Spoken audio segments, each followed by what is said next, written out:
Oh, we are so back. It's been... how long? Since end of August, early September, I have not done an IndyCar review because I just made a bunch of them in advance, and then I didn't post for like 2 weeks because I was gone, because I was at school. Anyways, excuse me. Let's just get started. You want to just pick a random one? I was hoping for like... I don't know what I was hoping for, actually. Maybe like the Linus or something, but we got the Colton Herta. All right. Well, this is Colton Herta's number 26 Gamebridge car. Let's just open it. Whatever. It's Colton Herta. All right. So here is the actually kind of good-looking Gamebridge car. I'm not gonna lie. It's grown on me over the year. I gotta get the other. I knew I was forgetting something. This is what happens. You don't do reviews in like 2 months.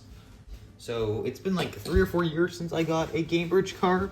Usually because they were the exact same. But this year, of course, they changed it up. Now, before we do that, let's just look at the trading card. Is that 26 like really off-centered? I think it is. That's kind of terrible. I don't like that. There's the Andretti Global logo. And you'll never see that in Formula 1. Anyways, finally, here is the car, though. It's also very dark in here, anyways. I think that's Gamebridge logo. It looks weird, though. Number 26, NTT Data, IndyCar Series, Honda, Gamebridge, AutoNation, Delaware Life, Dallara, Andretti Global, Gamebridge, Firestone, Ortho Indy. Are you telling me an orthodontist clinic in Indianapolis is sponsoring this 26 car?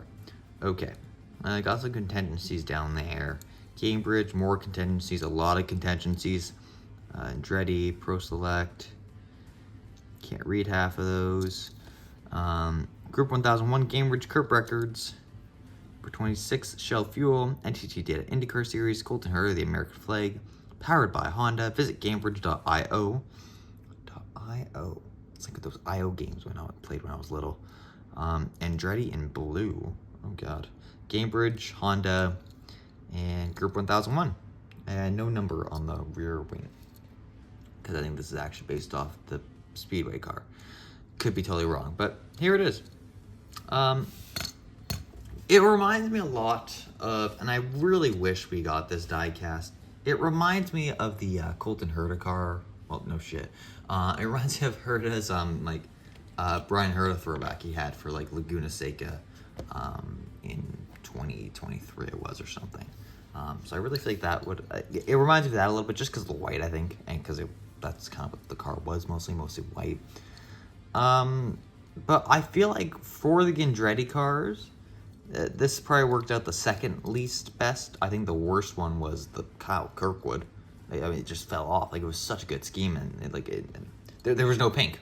Because all that's different on these Andretti cars. I'm trying to think, have I done an Andretti video yet for these cars yet?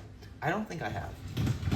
Again, this is what happens when I don't review for 2 months. Anyways, it's all the same basically every single Andretti car except for this yellow part. It'll be like blue or pink or turquoise, or I think that's it actually. Anyways, I kind of don't like that, but it's fine. They also just released their what do you call it? Formula E livery, and like in the video you can in the background see there was an Indy car. But I think it was just like a plain black car with like red trimming around it, which it doesn't mean much. So I didn't really want to like talk about it too much because I don't think that'll be their. Maybe it is their new base layout livery. I call it every single year that they have, because all the Andretti cars always follow a certain livery thing. They just change the colors every single time. It's nice at times, but it's also really annoying. Yeah. Also, I don't know what's going on here. That, I'm not going to say it, but, the area above the air jack is looking quite long. I don't know why that is the case. It might just be the wing. Is the wing down a bit? I think the wing needs to be pushed up. Maybe just a slight bit. Yeah, it is a little... I won't be able to move it, I don't think, though, but it does look like it's it's like projecting like that way instead of like straight. But if you know, you know. That's all I can say. Yeah, would have heard to get one win with this car only, I think. No, wait, hold up. He got way more than one win. There's no way he only won Toronto last year and he got second in points. He almost... Oh, no, wait. No, he did win Nashville as well. Sorry, he beat Pato at the end. I should know that. I just made a video about playoffs in IndyCar. Jeez, like a month ago. He won that race. He won Toronto. I want to say he won a third race as well, but I'm not certain about that. No, I don't think he did. I think he only won Toronto and Nashville. Because I'm trying to think about what other races were after, like Toronto, and then in between that, you know, wasn't dominated by Penske or something. And nothing's really coming to fruition, so.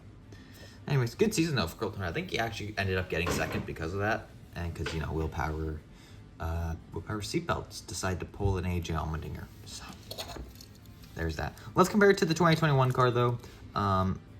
Straight up, the 2022 is basically, and the 2023 is probably the exact same Herta. It does not matter. But big differences you can already see, just in general with how the livery is now. We used to be able to just kind of see like the minuscule changes in the livery, but I mean it's quite evident this year with Andretti Global. I just want to say Andretti Motorsports or Autosports. Andretti Global, I'm sorry, doesn't run. I know why they did that. I think it's because they, you know, we're supposed to go to Formula 1, you know, go global. I know the Formula E team is still global, but I also got to dust that car. I don't know why they changed it. I don't like the new name. I find it kind of dumb. But yeah, nothing too much about this car, you know? Like, I should have done all the Andretti cars together, actually. But, you know, I don't like doing group videos unless it's like the podium pack or something like that. Or like if it comes in a pack. Speaking of which, we just got the podium packs and the front row pack and the Newgarden win and the Larson Rookie of the Year car. They're all right. The Newgarden looks pretty similar to last year, but a couple of differences. The Larson box actually looks pretty nice, but I find it dumb that we're only doing it for Larson. Like, if Larson didn't get Rookie of the Year, which he would have no matter what, it doesn't matter if he wrecked out on lap 1, he would have still gotten Rookie of the Year. They would have made that anyways. So, you know, it's fine, but yeah. Let's say the Indy exclusives, we'll call it this year, like the second wave of Indy cars, it's pretty disappointing because I don't even think we're actually getting that Sato now. That was like rumored to be happening. Maybe we'll see when the Pilot gets released. Maybe we get the Asato, but I highly doubt it. And yeah, that'll be the end of green light for Indy cars, which is kind of sad. I'm just gonna have these random cars now throughout my collection. Now they're IXO models. And they're probably going to be with the road course kit. I'm not going to lie. I don't want the road course kit on these 160 I've said it over and over. I know some people do. Maybe for like the race wins or like the championship, put on the road course kit. I get it. Although, like, then it's kind of a waste of it. But, like, I just don't want inconsistencies. With the 124s, that's fine, I think. Or 118, sorry. You can have, like, different aero kits for some reason. But for 164, excuse me, sorry. I don't think you can. I'm sorry. Just make it like a Hot Wheel or something where you just pop out the wing and you can put on the other wing. The front wing isn't going to change. Well, actually, it will change. And they can't pop in and out of they can't pop in and pop out a wing. So I just know Joe O'Donoghue put like a bunch of like road course wings on his cars. They look fine actually, but like they're a bit bulky, but it's also 3D printed. Anyways, but yeah, I don't see the reason for us. Just just for the 164s, they're toy cars, guys, or collector toy cars, as I say. We don't need that much accuracy. We don't need different molds for a simple car. I'm sorry, we don't. 118, yes. 164, absolutely not. I was gonna make a NASCAR reference, but I was gonna say like you don't see Lionel changing their molds every time, but they do for Chevy. And Ford still has the same mold from 2016. But, you know, Chevy did minute changes to the rear end and the front end. So, like, yes, we have to redo the entire mold for Chevrolet. But Ford, now, yeah, they got a whole new car, and we're just gonna take that Dark Horse Xfinity Mustang. Nah, you can have the old Mustang on the Xfinity mold. Anyways, that's me having my little rant session. And, yeah, pretty nice car, though. There isn't much else to it. Excited to see what they have next year. I'd be interested to see if it's the exact same. If so, I will not be buying another Colton Herta for another 2-3 years. And yeah, don't forget to comment, like, and subscribe so you never miss another video. And I'll see you guys all again in the next one. Goodbye.